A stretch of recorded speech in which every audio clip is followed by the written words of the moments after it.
হাল ফেরাতে ভারতীয় জনতা পার্টি নেতৃত্ব দিলেন। প্রত্যেকটা নির্বাচনে যিনি বলেন আমি 294টাতে প্রার্থী, আর পার্থ চ্যাটার্জি, জ্যোতিপ্রিয় মল্লিক, কেষ্ট মন্ডল জেলে গেলে বলেন পার্থদা যে এত চুরি করেছে আমি জানতাম না, বালু যে এত টাকা পাচার করেছে আমি জানতাম না। আবার এই ভোটেও বলছে আমি 294টা কেন্দ্রেই প্রার্থী। তাই এই 15 বছর ভারতবর্ষের সাংস্কৃতিক রাজধানী, ভারতবর্ষের আধ্যাত্মিক চেতনার জাগ্রত ভূমি এই পশ্চিম বাংলাকে যারা জামাতিদের হাতে ছেড়ে দিতে চায়, মৌলবাদী জঙ্গিদের হাতে তুলে দিতে চায়, তার কারিগর হলেন মমতা বন্দ্যোপাধ্যায়, যিনি এখানে তৃণমূল কংগ্রেসের প্রার্থী। তাকে পরাস্ত করতে আপনারা আমাকে আশীর্বাদ করবেন। মাননীয়ার সাম্প্রতিক বক্তব্যে আপনারাও বিচলিত, আমরাও আতঙ্কিত। কি বলছেন নিজে জানেন না, তবে একটা কাজ উনার হয়েছে, এখন থেকেই ডোর ক্যাম্পেনিং শুরু করেছেন। ये डर मुझे अच्छा लग रहा है। ঘোষণা দিয়েছেন 24 তারিখ থেকে আর কোথাও যাব না। আজকে কোথাও এক ঝুড়ি লোক নিয়ে মিটিং করছিলেন, সেখানেও বলেছেন 3টে ওয়ার্ডে নাকি কেন্দ্রীয় বাহিনী ছাপ্পা মারবে। কিছুদিন আগে বলেছেন 57,000-এ নয়, একটা ভোট হলেও জিতব।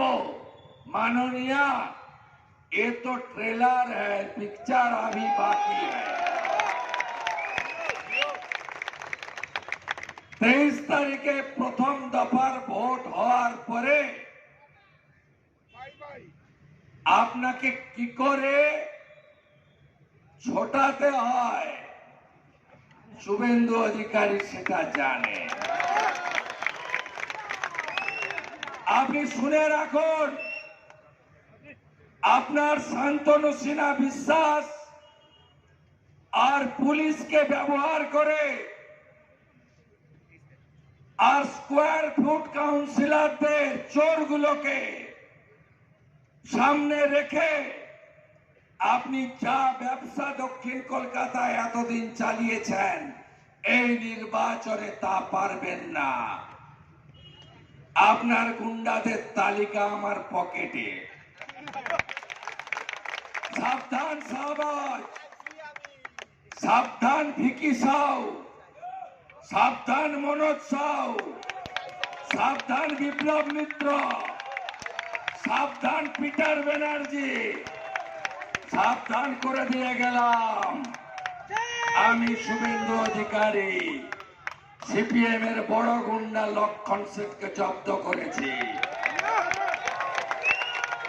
আমি শুভেন্দু অধিকারী সন্দেশখালীর শাহজাহানকে জেলের ভিতর পুরেছি।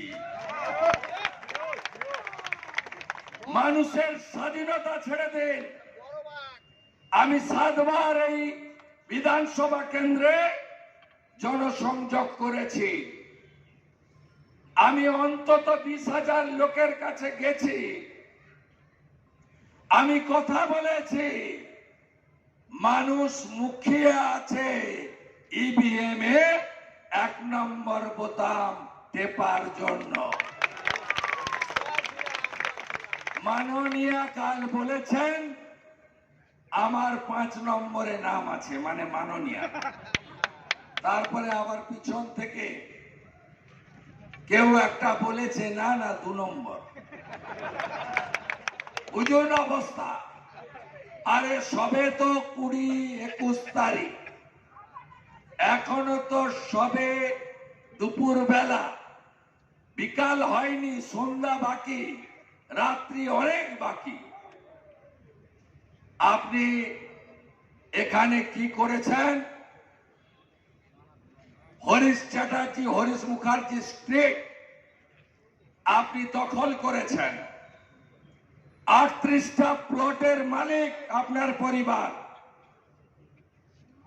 আপনি এই তল্লাটে দুর্গাপূজা কমিটি থেকে, ক্লাব কমিটি থেকে সব জায়গায় দখলের রাজনীতি করেছেন। আপনাকে এই নির্বাচনে হারতে হবে। এসআইআর এর পরে রাষ্ট্রবাদী সনাতনীদের ভোট হয়েছে 1,25,000। মমতা ব্যানার্জি বাংলাদেশ থেকে আসা অবৈধ অনুপ্রবেশকারী মুসলমান আর রোহিঙ্গাদের বলে এরা আমার জামাই। আর বিহার, গুজরাট, রাজস্থান, পাঞ্জাব, উড়িষ্যা থেকে আসা ভারতীয়দের বলে বাহারি।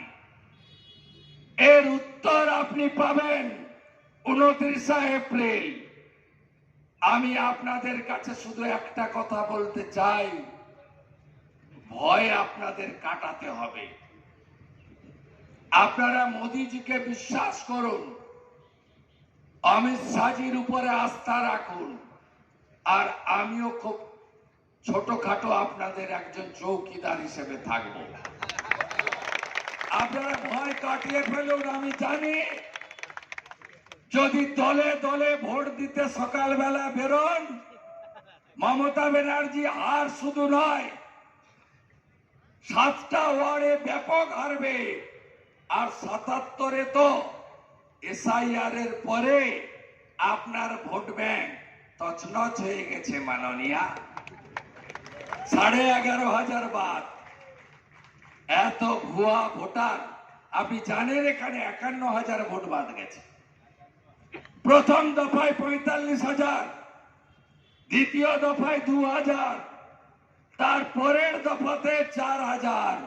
এই 51,000-এর মধ্যে মমতা ব্যানার্জির বিশেষ ভোট ব্যাংক, যিনি 82 নম্বর ওয়ার্ডে মাদ্রাসা তৈরি করেছেন, যিনি ইকবালপুর মমিনপুরে পাকিস্তানে সাংবাদিক ডন কাগজে বলেছিলেন ইয়া ভি এক মিনি পাকিস্তান হ্যায়, যিনি দাওয়াতে ইসলাম দেন আর বলেন 50% লোক যেদিন উর্দুতে কথা বলবে সেদিন নাকি ফিরহাদ হাকিম সবচেয়ে খুশি হবে। 30,000 ভোট চলে গেছে আপনার। বাকি চিন্তা করবেন না। এই প্রথম ভারতীয় জনতা পার্টির কর্মীরা, শুভানুধ্যায়ীরা বাড়ি থেকে সাহস নিয়ে বেরিয়ে এসেছে। দলে দলে তৃণমূল কংগ্রেসের লোকেরা আমাদের সাপোর্ট করছে। আর যারা একটা সময় সিপিএম কে তাড়িয়ে তৃণমূলের প্রতিষ্ঠা করেছিলেন, সবাই আমাকে হোয়াটসঅ্যাপে কল করছে বেশি রাতে আর বলছে পূর্ণ আশীর্বাদ আছে, লাল চুল কানে দুল, তার নাম যুবা তৃণমূল। এদের হাতে পার্টিটা চলে গেছে, লম্পটদের হাতে। এটা কোনো গণতান্ত্রিক পার্টি নয়, একটা পারিবারিক ক্লাব। একটা পিলার আইপ্যাক, তার তো ক্র্যাক ধরে গেছে। প্রতীক জৈন সপরিবারে মাননীয়ার ঘরে, শান্তনু সিনহা বিশ্বাস ক্যাম্বিস খাট নিয়ে মাননীয়ার ঘরে।